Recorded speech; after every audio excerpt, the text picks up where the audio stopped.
दोस्तों नमस्कार। एक बार फिर से स्वागत है आपका हमारे YouTube channel learnings around us. नए साल में नई उमंग के साथ नए टॉपिक की ओर हम लोग आज बढ़ेंगे। उम्मीद है आप लोग ठंडी से बचते हुए ठंडी को एंजॉय कर रहे होंगे। इसी ठंडी में चलिए कुछ पढ़ाई कर लेते हैं। आज का टॉपिक है चतुर्भुज और चतुर्भुज के प्रकार। आइए चलते हैं टॉपिक की ओर।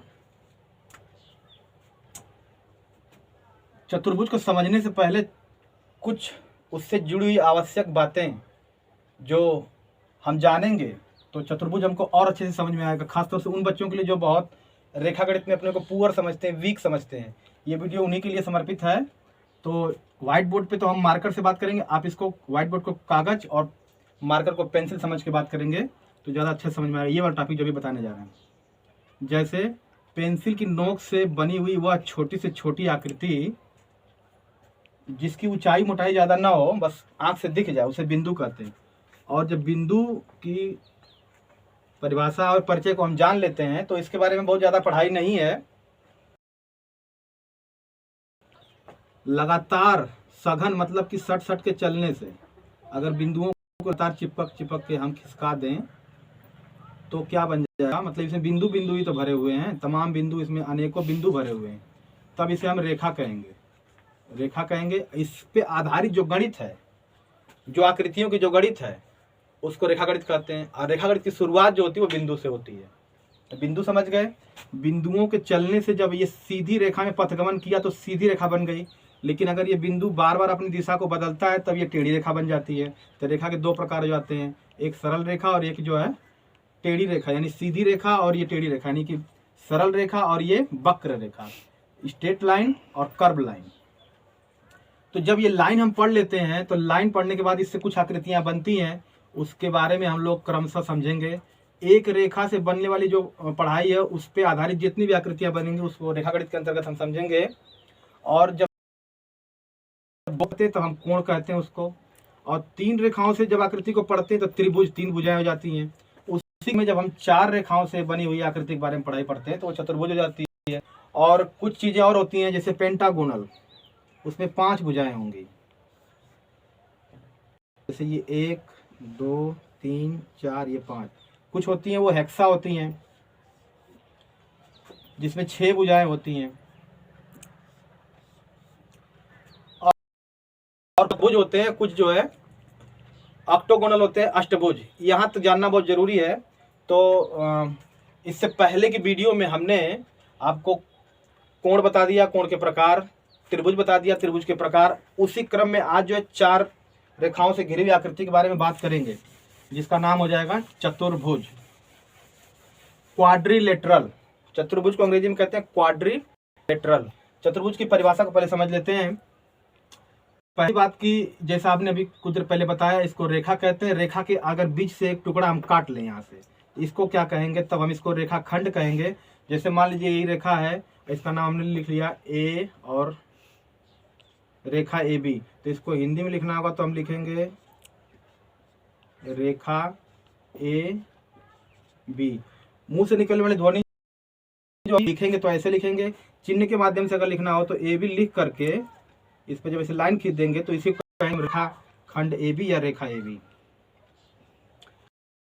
अभी अभी हमने बताया कि ये जो है सीधी रेखा, जिसमें कोई बिंदु अगर चले, अपने चलने वाले दिशा को ना बदले, सीधे चले एकदम, तो उसको हम सीधी रेखा कहेंगे, स्ट्रेट लाइन कहेंगे। लेकिन अगर वो बिंदु अपनी दिशा को बदलता है तो टेढ़ी रेखा कहेंगे। अब यहाँ पे हम क्यों बता रहे हैं, इसलिए बता रहे हैं कि अगर हम टेढ़ी रेखाओं से घिरी हुई आकृति को लेंगे तो उसकी बात यहाँ पे आज होने वाली नहीं है, ऐसी कोई पढ़ाई नहीं है। आज जो हम बात करने जा रहे हैं अभी वह सीधी रेखा को लेकर के हम बात करेंगे। तो एक रेखा ये, और फिर एक रेखा ये 2, और एक रेखा ये 3, और ये 4, और चारों को मिलना बहुत जरूरी है, यानी कि बंद आकृति होनी चाहिए। ये एक दूसरे से जब नहीं पूर्ण रूप से, जैसे ये रेखा मान लीजिए नाम हमने ले लें, ये ए बी हो गई, ये बी सी हो गई, ये जो है सी डी हो गई। अब इसका कोई नाम ही नहीं, अगर हम ई ले लेंगे तो ये रेखा ए बी, रेखा बी सी, रेखा सी डी, सॉरी, और रेखा डी, ये बंद आकृति नहीं है, तब इसको चतुर्भुज नहीं कहेंगे। ये बहुत जरूरी समझना है, ध्यान से समझिए। परिभाषा होती है 4 सरल रेखाओं से, 1 2 3, 1 रेखा, 2 रेखा, 3, नामकरण कोई भी कर सकते हैं। जैसे हमने कहा अभी ए, बी और ये सी और ये डी, इसको इससे मिलना बहुत जरूरी, यानी बंद होनी चाहिए आकृति। ये जो बंद आकृति है, 4 सरल रेखाओं से बंद आकृति को ही चतुर्भुज कहेंगे। सीधी सी परिभाषा है, आकृति बंद होनी चाहिए, 4 ही भुजाएं होनी चाहिए। चतुर, एक चतुर का मतलब, जब हम मात्रा का अंतर करके ध्यान देंगे तो एक चतुर का मतलब चालाक होता है, एक चतुर का मतलब होता है 4। संस्कृत में चतुर का मतलब होता है 4। तो चतुर्भुज की परिभाषा हम जान गए। अब उससे ज़्यादा जरूरी है चतुर्भुज के प्रकार, टाइप्स ऑफ क्वाड्रिलेटरल, उसको जानना बहुत जरूरी है। वो हम पहचानेंगे इस पे जब हमारे विद्यार्थी जीवन में, प्रतियोगी जीवन में, खासतौर से उन स्टूडेंट के लिए जो रेखागणित में वीक हैं, पुअर हैं, वो इसको समझ लेंगे। वो वीडियो अगर देखते हैं, ध्यान से स्किप नहीं करेंगे तो उनके एकेडमिक लाइफ में ये वीडियो निश्चित रूप से बहुत ही सहयोग करेगी।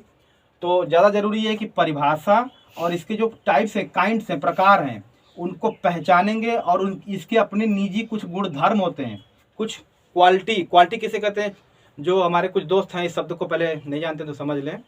क्वालिटी, जैसे हमारे पास कोई भी गुण हो, कोई भी ऐसी चीज़, वस्तु जो अपने जीवन में साथ ही साथ किसी और को किसी भी प्रकार से सहयोग करती है, तो वो हमारा गुण हो जाता है, जिसकी इंग्लिश बनती है क्वालिटी।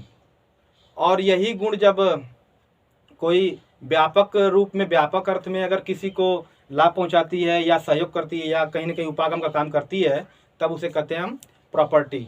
तो प्रत्येक आकृति जो आपके सामने, सबका अलग अलग 4 भुजाएं हैं।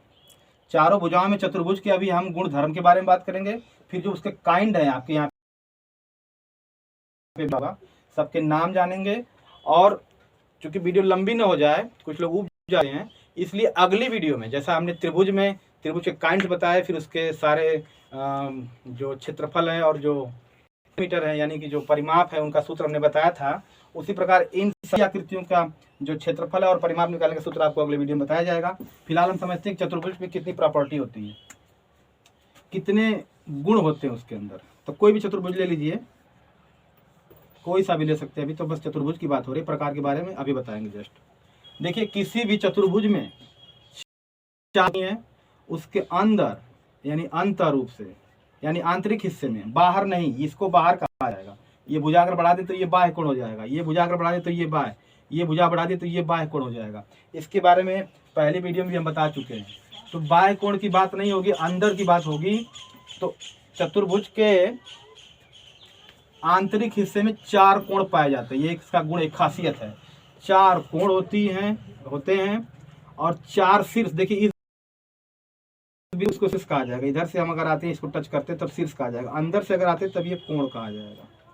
तो 4 कोण मिलते हैं और 4 भुजाएं होती हैं, 2 विकर्ण होते हैं। विकर्ण मतलब जो, इससे पहले कुछ शब्द और हम बता चुके, फिर बता दे रहे हैं। इस कोण के सटा हुआ ये कोण, यानी जुड़ा हुआ ये कोण है। इस कोण से सटा हुआ यानी जुड़ा हुआ ये कोण है, ये नहीं। इस कोण को इसका, अगर समझ में आ जाएगा।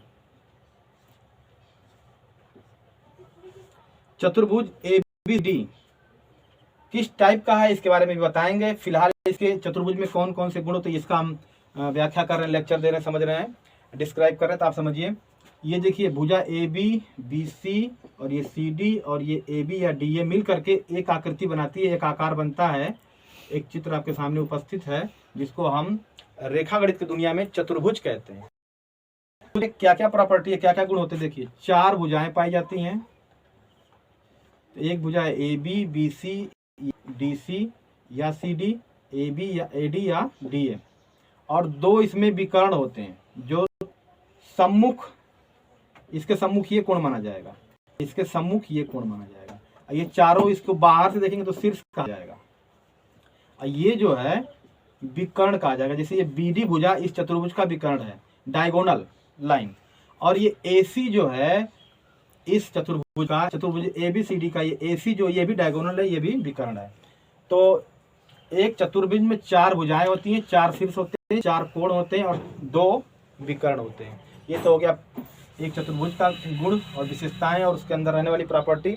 अब इसके बनावट में थोड़े परिवर्तन होने के हिसाब से इसके अलग अलग नामकरण किए गए हैं रेखागणित की दुनिया में। आज उसको जानेंगे उसका नाम जानना पहचानना बहुत जरूरी है। अगले वीडियो में जो है आपका इसका क्षेत्रफल और परिमाण निकालने के सूत्र मिल जाएंगे। तो पहली आकृति जो आपके सामने यहाँ पे हम ले रहे हैं, इसको क्या कहते हैं? इसको कहते हैं वर्ग।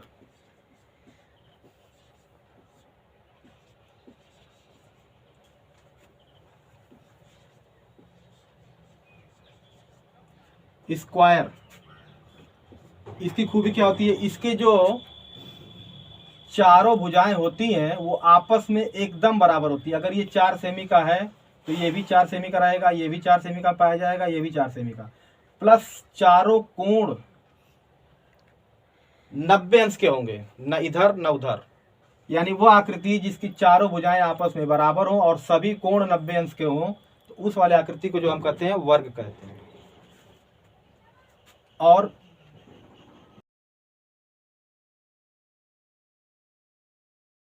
इसके जो विकर्ण होते हैं वो आप भी एक विकर्ण एक दूसरे को प्रतिच्छेद करेंगे, तो जितना इसकी लंबाई पाई जाएगी उतनी ही इसके आधा से जो कटा हुआ हिस्सा ये वाला पोर्शन है, यानी ये वाला आधा, ये वाला आधा, एक दूसरे को 90 अंश पे, यहाँ पे 90 अंश का कोण भी क्रिएट होता है। विकर्णों के कटान पे यहाँ पे 90 अंश का कोण भी, जो शीर्षाभिमुख कोण बनेगा वहाँ, यहाँ पे सारे कोण 90 अंश के, प्लस ये एक दूसरे को समद्विभाजित करते हैं, यानी कि आधे पर से एक दूसरे को काटते हैं। इसी में अच्छा यहाँ पे एक बात बताना है, जितने भी चतुर्भुज होते हैं उनके चारों जो कोण होते हैं उनको जब जोड़ेंगे तो हमेशा आपको 360 अंश ही प्राप्त होगा। 1 2 3, इसके चारों कोण को अगर हम जोड़ दें तो सदैव 360 अंश का कोण प्राप्त होता है। अब तो चतुर्भुज के प्रकार के क्रम में पहला जान लिया जिसे हम स्क्वायर कहते हैं। इसी कड़ी में हम चलते हैं अगले चित्र की तरफ, जिसको हम लोग रेक्टेंगल कहते हैं, यानी आयत। आयत को कैसे पहचानेंगे हम लोग? आयत को पहचानने के लिए आमने सामने यानी सम्मुख भुजाएं, जिसको हम आमने सामने भी कहेंगे। अगर ये 5 की है तो ये भी आपको 5 सेंटीमीटर ही होनी चाहिए। अगर ये 3 की है तो ये भी 3। और जो छोटी भुजा होती है, जो बड़ी वाले को लंबाई कहते हैं, छोटे वाले को चौड़ाई। चौड़ाई की दोनों आमने सामने की जो चौड़ाई वो बराबर पाई जाएगी, और जो लंबाई है वो एकदम दोनों भुजाएं समान लंबाई की होंगी। ऐसे आकृति को जिसके सम्मुख भुजाएं एकदम बराबर हो और चारों कोण 90 अंश के हों, चारों कोण 90 अंश के हों, उस आकृति को रेक्टेंगल या आयत कहते हैं। कि जो विकर्ण होते हैं आपस में एक दूसरे को समद्विभाजित करते हैं। जितना ये पाया जाएगा ये आधा, उतना ही उसका आधा पाया जाएगा, और ये वाला भी इसके बराबर पाया जाएगा। अब अगर हम इसको यहाँ पे जैसे माचिस की डिब्बी, उसको यहाँ पकड़ ले और इस पे पैर रख दे तो ये आकृति डिसलोकेट हो जाती है। तो जब वर्ग को डिसलोकेट करते हैं तो समचतुर्भुज बन जाता है। अगर इसको डिसलोकेट कर दें ऐसे, तब जो है ये समांतर चतुर्भुज बन जाता है। समांतर जिस आकृति की सम्मुख भुजाएं समांतर हों, ये भुजा इसके समांतर होगी सदैव, और ये वाली जो भुजा, जो लंबी जो भुजा है अपने सम्मुख भुजा के बिल्कुल समांतर होगी। तो इस आकृति से इस प्रकार की बनी आकृति को समांतर चतुर्भुज कहते हैं। समांतर चतुर्भुज की जो खूबी है उसको समझते हैं। इसके भी जो विकर्ण होते हैं वो आपस में एक दूसरे को समद्विभाजित करते हैं। इसके जो विकर्ण होते हैं वे आपस में एक दूसरे को समद्विभाजित करते हैं। और इसमें जो सम्मुख कोण होते हैं, यानी ये वाला जो कोण होगा इसके बराबर होगा, और ये वाला जो कोण होगा इसके सम्मुख जो कोण एकदम बराबर होगा। इस कोण के सम्मुख ये वाला कोण है, इसके सम्मुख ये। याद रखिएगा ये इसके सम्मुख नहीं है, ये इसका संलग्न कोण है। ये संलग्न कोण से यहाँ पे संपर्क नहीं होना चाहिए। सम्मुख मतलब इस कोण के सम्मुख ये है, इस कोण के सम्मुख ये है। इसके सम्मुख कोण सदैव एक दूसरे में आपस में ये बराबर होते हैं, और जो भुजाएं होती हैं वो सम्मुख यानी जो जोड़ा बांधती हैं वो सदैव समांतर होती हैं। यहाँ पे जरा रोको तो।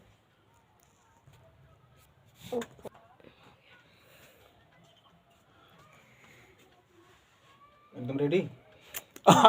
रेडी। अगली आकृति है समचतुर्भुज।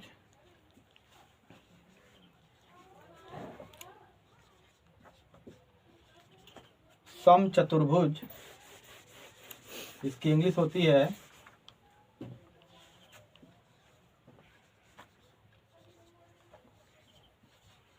रैम्बस। इसको कैसे पहचानेंगे? रैम्बस में मित्रों चारों भुजाएं, जैसा कि हमने कहा, वर्ग को ही पुश कर दे अगर एक एंगल से, तो थोड़ी सी ये जो ये लंब भुजा है डिसलोकेट हो जाएगी, तब ये बन जाएगा। तो इसमें चारों भुजाएं बराबर पाई जाती हैं। सम्मुख कोण इसके भी बराबर होते हैं सदैव। इसके सम्मुख कोण सदैव बराबर पाए जाएंगे, जैसे कि ये वाला कोण इसके बराबर पाया जाएगा और ये वाला जो कोण है वो इसके बराबर सदैव पाया जाएगा। और इसकी खूबी क्या होती है? इसके जो विकर्ण होते हैं वो एक दूसरे को समद्विभाजित भी करते हैं और यहाँ पे विकर्णों के कटान बिंदु पे 90 अंश का कोण भी क्रिएट होता है। तो जो चतुर्भुज की सभी भुजाएं, जिसकी सभी भुजाएं बराबर हो, सम्मुख कोण समान हो, और इसमें कोण जो है समकोण नहीं होता है, कोई भी कोण समकोण नहीं होना चाहिए। अगर समकोण हो गया तब वो वर्ग बन जाएगा। बस थोड़ा सा अंतर है इसमें। बस इसके चारों भुजाएं समान होती हैं और एक दूसरे के जोड़े जो होते हैं, यानी कि ये दोनों भुजाएं और ये दोनों भुजाएं समान अंतर पे होते हैं, इसलिए इसका नाम जो है समचतुर्भुज हो गया। इसी क्रम में हम आगे चलते हैं। ये जो अगली आकृति आपके सामने दिखाई दे रही है, इसको कहते हैं हम ट्रेपेजियम, यानी लंब चतुर्भुज।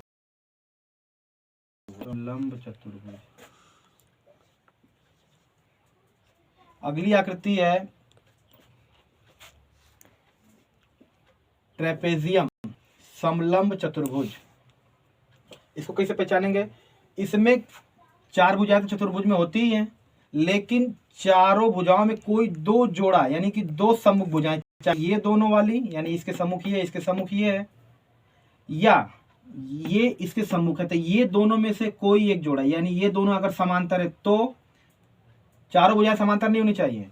यानी ये दोनों भुजाएं अगर समांतर पाई गई हो तो ये दोनों समांतर नहीं होनी चाहिए। अगर ये दोनों समांतर है तब ये दोनों यानी सम्मुख भुजाएं समांतर नहीं होनी चाहिए।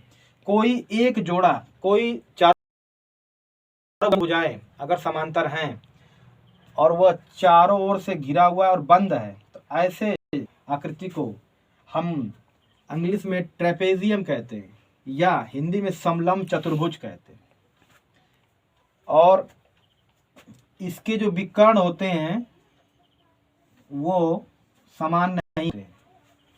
ये जरूरी नहीं है कि ये जो भुजा है, ये जो समांतर नहीं है वो यहाँ से भी जा सकती है। जैसे इसमें देख लीजिए, ये भी समलंब चतुर्भुज है। इसमें ये वाली जो भुजाएं हैं ऊपर नीचे वाली, अगर हम नाम से बात करें तो ये जो भुजा AB, भुजा CD के रेखाखंड AB, रेखाखंड CD और BD और AC, ये चारों रेखाएं, चारों भुजाएं, चारों रेखाखंड एक दूसरे में बंद हैं, सटे हुए संलग्न है, तो चतुर्भुज बन गया। कैसा चतुर्भुज है ये जानना है तो देखेंगे गौर से। तो ये जो भुजा AB है CD के समांतर, लेकिन ये वाले जो AC और BD समांतर नहीं है, इसलिए इस चतुर्भुज का नाम हो जाएगा समलंब चतुर्भुज। इस पे रेखा गणित के जगत में बहुत प्रकार से सवाल आते हैं और क्षेत्रफल संबंधित, परिमाप संबंधित और बहुत से सवाल इस पे आते हैं। अगले वीडियो में आपको क्षेत्रफल और परिमाप की पूरी जानकारी व्याख्या कर दी जाएगी। क्रम में अगला क्रम है अवतल चतुर्भुज।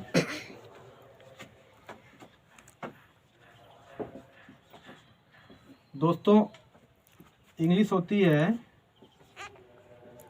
कॉनकेव,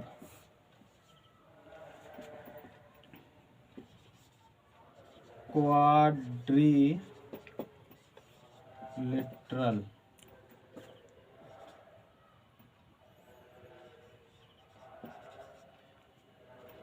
क्वाड्रिलेटरल कैसे पहचानेंगे, इसे फोकस करते हैं जरा सा। इस पे ध्यान दे दें हिंदी पे। अव माने क्या होता है? अव का मतलब होता है किसी तल पे गड्ढा। अव शब्द का शाब्दिक अर्थ होता है गड्ढा। इसका मतलब अवतल तो उसमें जरूर कुछ इस शब्द से मिलता जुलता परिचय बताने के लिए कुछ सहयोगी शब्द है। तो देखिए ये जो आकृति बन रही है इसमें 4 भुजाएं हैं, 4 भुजाएं, एक ये भुजा है, दूसरी ये, तीसरी ये, चौथी ये, 4 भुजाएं हैं। तो ये चतुर्भुज हो गया, 1 2 3 और ये 4। लेकिन इसकी खूबी क्या है, इसमें ये वाला जो अंदर से कोण अगर हम मेजर करेंगे तो ये 180 चाँदे से जब मेजर करेंगे तो ये अंदर की बात है, अंदर से करना है, यहाँ से आंतरिक कोण को ये बाहर हो जाएगा, बाहर नहीं अंदर से जब मेजर करेंगे तो 180 से ज़्यादा पाया जाएगा। तो वह 4 सरल रेखाओं से घिरी हुई जिसमें चारों कोण में से कोई एक ठो, सभी नहीं, कोई एक ठो जो कोण है 180 से ज़्यादा होने चाहिए। तो उस कोण को जो हम उस चतुर्भुज को कहते हैं अवतल चतुर्भुज, कॉनकेव क्वाड्रिलेटरल। इसकी एक खूबी और होती है, जिसके देखिए इसका यहाँ से सम्मुख कोण हो जाता है, इससे मिला देंगे तो जो विकर्ण मिल जाएगा, लेकिन एक विकर्ण इसके सम्मुख कोण ये बन रहा है, इसको मिलाएंगे तो ये जो चतुर्भुज था हमारा उसके बाहर चला जाता है।